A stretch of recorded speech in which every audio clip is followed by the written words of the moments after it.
안녕하세요. 오늘은 조선이 근대 국가를 세우기 위해 노력하다를 알아보겠습니다. 교과서로는 171, 172쪽을 참고하시기 바랍니다.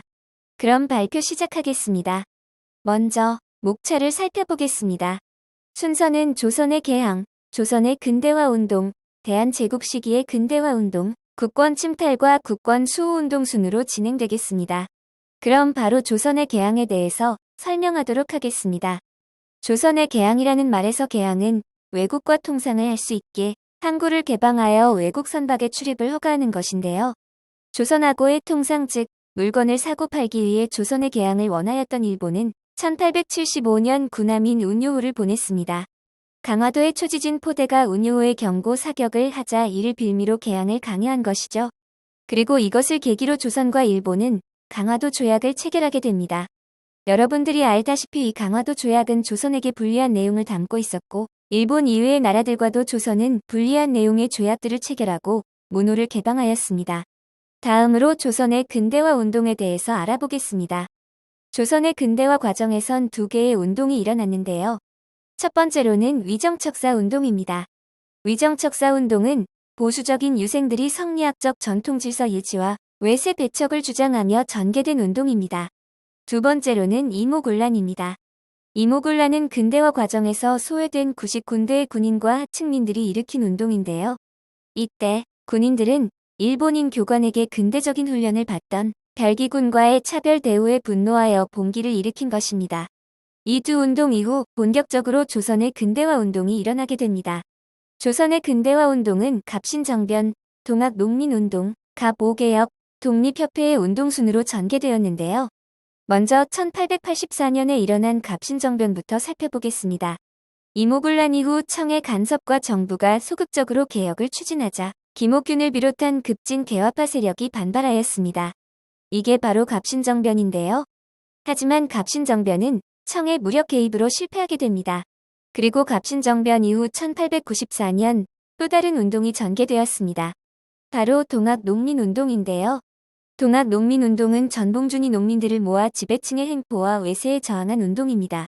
그러나 이 운동은 관군 일본군에게 진압되었습니다. 동학농민운동 이후 같은 해에 갑오개혁도 전개되었는데요. 일본이 동학농민운동을 구실로 조선의 내정에 간섭하고 개혁을 강요하였고 이후 조선은 조선의 신분제와 과거제 폐지, 왕실과 국가 재정 분리 등을 내용으로 갑오개혁을 단행하였습니다. 갑오개혁이 발생한 바로 다음 해 1895년엔 일본이 명성 항우를 시해하는 을미사변과 1896년엔 고종이 러시아 공사관으로 거처를 옮긴 아관 파천으로 인해 러시아의 내정 간섭과 열강의 이권 침탈이 심해졌습니다. 그로 인해 독립협회가 만민 공동회를 개최하여 자주 국권운동을 전개하게 됩니다. 또한 독립협회는 입헌제 도입을 위한 의회 개설 운동도 전개하게 됩니다. 다음으론 대한제국 시기의 근대화 운동에 대해서 알아보겠습니다. 1년 만에 경운궁으로 돌아온 고종은 국호를 대한제국으로 바꾸고 연호를 광무로 정하며 대한제국을 수립하였습니다. 그 후 근대적 개혁을 실시하였는데요. 이때 일어난 근대적 개혁으론 옆에 보이는 사진과 같이 군사제도 개혁을 하였고 이외에도 상공업 진흥 정책, 근대적 교육시설 확립 등을 실시하였습니다. 그러나 일본은 러일 전쟁 중 독도를 자국의 영토로 불법 편입하고 러일 전쟁 이후엔 대한제국의 외교권을 박탈하였습니다. 이때 일본이 대한제국의 외교권을 빼앗기 위해 맺은 조약은 을사늑약인데요. 을사늑약은 강제적으로 맺은 조약이었고 조약을 맺은 이후 일본은 일본인 통감을 두어 내정에 간섭하기 시작하였습니다. 마지막으로 살펴볼 주제는 국권 침탈과 국권 수호 운동입니다. 국권 수호 운동으론 의병운동과 애국계몽운동 두 개가 있었는데요.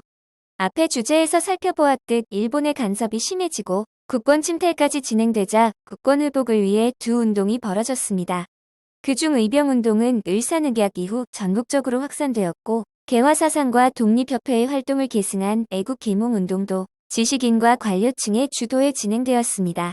이 두 운동은 국권 회복을 위해 진행되었다는 공통점이 있지만 의병운동은 일본의 무기를 들고 적극적으로 맞서 싸워야 한다고 주장하였고 애국계몽운동은 학교를 설립하거나 신문이나 잡지를 발간하여 국민의 계몽을 통해 민족의 실력을 기른 후 점진적으로 국권을 회복해야 한다고 주장하였습니다.